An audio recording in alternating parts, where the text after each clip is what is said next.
Hi friends, welcome to my channel Ratna Anupindi. ఎండాకాలం వచ్చేసింది. రకరకాల పికిల్స్ తయారు చేసుకునే సీజన్ ఇప్పుడు నేను చూపించబోయే టేస్టీ అయిన పికిల్కి సీజన్తో సంబంధం లేదు, ఎప్పుడైనా దొరుకుతాయి. మీకు వీడియో చూస్తుంటే అర్థమైపోతుంది కదా ఏది అన్నది. ఉల్లిపాయలు. ఇవాళ ఉల్లిపాయలతోటి ఒక మంచి పికిల్ చేసి చూపిస్తాను. చాలా రుచిగా ఉంటుంది, చేసుకోవడం ఈజీ, 2-3 నెలలు నిల్వ కూడా ఉంటుంది. ఇంకా మరి లేట్ చేయకుండా ఏమేం కావాలో ఎలా చేయాలో చూసేద్దాం. వీడియోలోకి వెళ్ళే ముందు ఒక చిన్న రిక్వెస్ట్, మీకు ఈ వీడియో కనుక నచ్చినట్టయితే లైక్ చేయండి, షేర్ చేయండి, కామెంట్ చేయండి. మొదటిసారి చూస్తున్న వాళ్ళైతే సబ్స్క్రైబ్ చేయడం మర్చిపోవద్దు.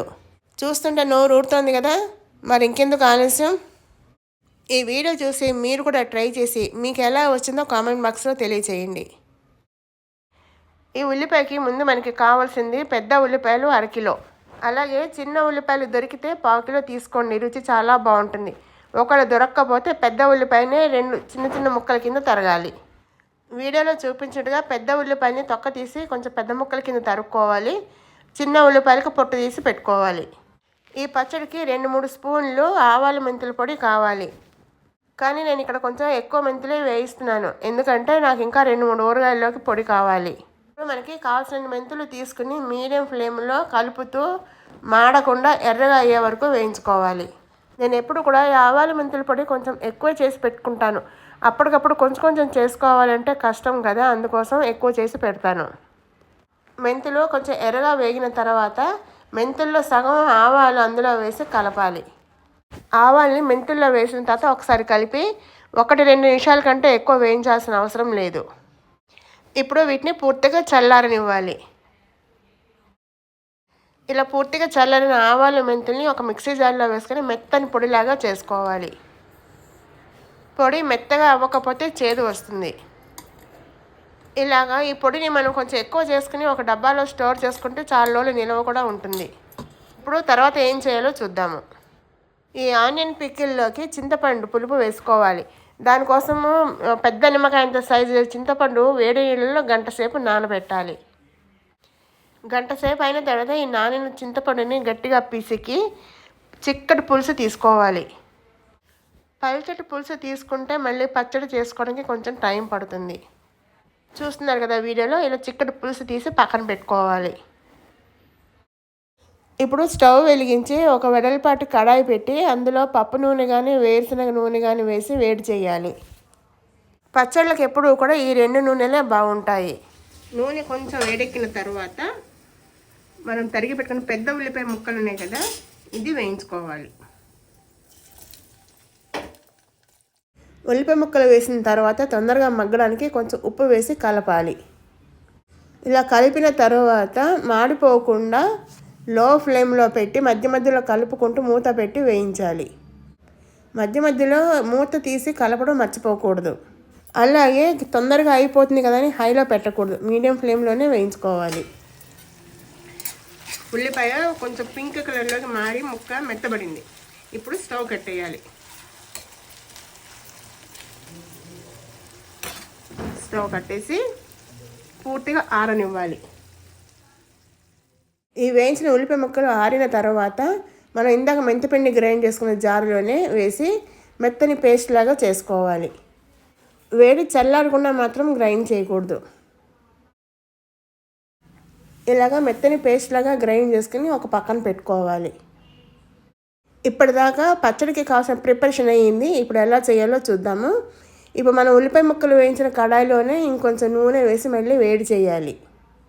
పచ్చడి కదా, కొంచెం ఎక్కువే వేయాలి. ఈ పచ్చడికి కొలతలంటూ లేవు, మన ఇష్టమే. మనం ఇంట్లో మనం తినే కారాన్ని బట్టి ఉప్పు పులుపు అన్నీ కూడా సమానంగా వేసుకోవాలి. నూనె కొంచెం వేడెక్కిన తర్వాత పోపు వేసుకోవాలి. దానికోసం శనగపప్పు, ఆవాలు, మినప్పప్పు వేసుకోవాలి. ఏడాది పొడుగున నిల్వ ఉండే పచ్చళ్ళకి శనగపప్పు మినపప్పు పోపు బాగుండదు, కానీ ఇది 2-3 నెలలే కాబట్టి వేసుకోవచ్చు. అలాగే ఈ పోపులో 4 మెంతి గింజలు కూడా వేస్తే మంచి సువాసన రుచి కూడా ఉంటుంది. ఈ పోపు అంతా కూడాను మాడిపోకుండా సిమ్లో పెట్టి ఎర్రగా వేయించుకోవాలి. ఈ పోపు గింజలు కొంచెం రంగు మారుతూ ఉన్నప్పుడు శుభ్రంగా కడిగి ఆరబెట్టిన కరివేపాకు కూడా వేయాలి. కరివేపాకుతో పాటుగా ఒక 3-4 ఎండుమిరపకాయలు కూడా ముక్కల కింద చేసి వేస్తే బాగుంటుంది. పచ్చడి అంటే ఇంగువ లేదా వెల్లుల్లిపాయ ఇప్పుడు మనం ఇందులో ఇంగువ మర్చిపోకుండా వేయాలి. ఈ ఉల్లిపాయ పచ్చడికి వెల్లుల్లిపాయ వేస్తే బాగుండదు, మసాలా కూర టేస్ట్ వస్తుంది. పోపు ఎర్రగా వేగిన తర్వాత మనం ఒలిచి పెట్టుకుని చిన్న ఉల్లిపాయలు ఉన్నాయి కదా, ఇది వేయాలి. వేసి సిమ్లో పెట్టి ఈ ఉల్లిపాయలు వేగే వరకు మగ్గించుకోవాలి. లో ఫ్లేమ్లోనే మగ్గించుకోవాలి.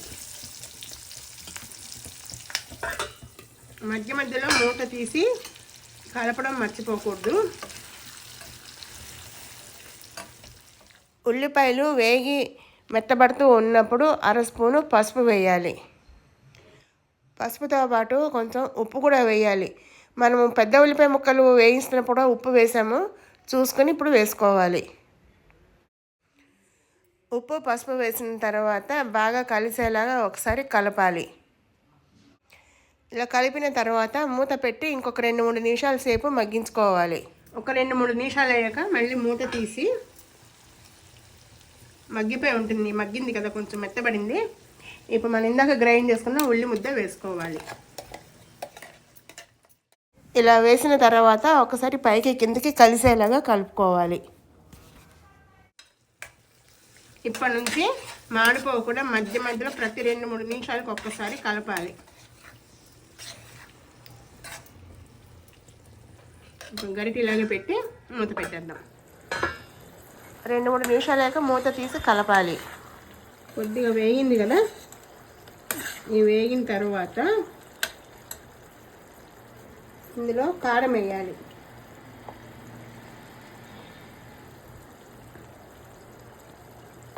ఇది ఉజ్జాయింపుగానే వేసుకోవాలి, మనం తినే కారాన్ని బట్టి.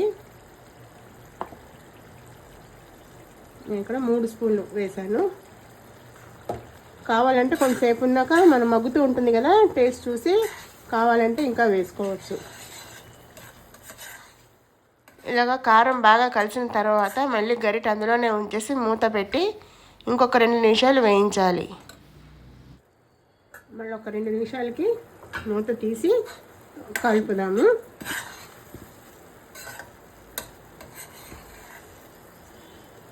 కలిపిన తర్వాత ఇప్పుడు చింతపండు పులుపు వేయాలి. చింతపండు రసం తీసుకున్నాం కదా, ఇది పులుపుకి తగ్గట్టు వేసుకోవాలి. నేను చాలా తీసాను కానీ అంతా వేయట్లేదు.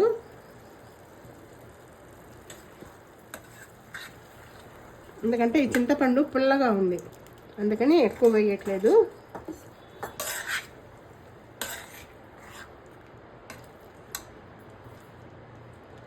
చింతపండు వేసాం కదా, ఇష్టమున్న వాళ్ళు కొంచెం బెల్లం వేసుకోండి. బెల్లం వేస్తే కొంచెం టేస్ట్ బ్యాలెన్స్ అవుతుంది.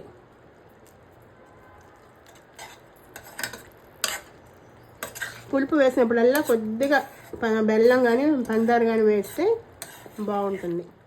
ఇలాగా చింతపండు వేసి కలిపిన తర్వాత మూత పెట్టి మళ్ళీ ఉడికించుకోవాలి.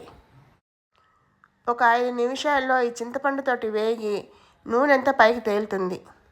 నూనె పైకి తేలింది అంటే బాగా వేగిందని అర్థం. నూనె తేలింది కదా, ఇప్పుడు ఒక్కసారి మళ్ళీ పైకి కిందికి కలిసేలాగా కలపాలి. ఇలా బాగా వేగిన తర్వాత మనం ఇందాక రెడీ చేసి పెట్టుకున్న ఆవాలు మెంతుల పొడిని వేయాలి. ఈ పచ్చడికైతే 2-3 చెంచాలు వేస్తే సరిపోతుంది, లేదా మీ టేస్ట్కి తగ్గట్టుగా మీరు వేసుకోండి. ఈ పొడి వేసిన తర్వాత మళ్ళీ ఎక్కువసేపు వేయించాల్సిన అవసరం లేదు. వేసిన తర్వాత బాగా కలిసేలాగా కలిపి 2 నిమిషాలు మగ్గించి స్టవ్ కట్టేసుకోవచ్చు. ఇలా కలిపిన తర్వాత ఇప్పుడు మూత పెట్టి 2 నిమిషాలు మళ్ళీ మగ్గిద్దాము. ఒక 2 నిమిషాలకు మూత తీసి చూస్తే నూనె తేలి ఉంటుంది. ఇప్పుడు స్టవ్ కట్టేసి పూర్తిగా చల్లారనివ్వాలి. ఇప్పుడు మూత పెట్టకూడదు, మూత పెడితే ఆవిరి ఫామ్ అయ్యి పచ్చడి పాడైపోయే ప్రమాదం ఉంది. ఇప్పుడు పూర్తిగా చల్లారే వరకు వెయిట్ చేద్దాము. ఇప్పుడు ఇది పూర్తిగా చల్లారిపోయింది.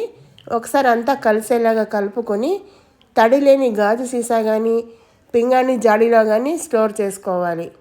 ఇది వేడివేడి అన్నంలో కానీ లేదంటే అన్ని రకాల టిఫిన్లో నంచుకోవడానికి కూడా చాలా బాగుంటుంది. మరి మీకు ఈ రెసిపీ నచ్చిందా? ట్రై చేస్తారా? ట్రై చేసి మీకు ఎలా వచ్చిందో కామెంట్ బాక్స్లో తెలియచేయండి. మరి లైక్, షేర్, కామెంట్, సబ్స్క్రైబ్ గురించి ఏంటంటారు మీరు?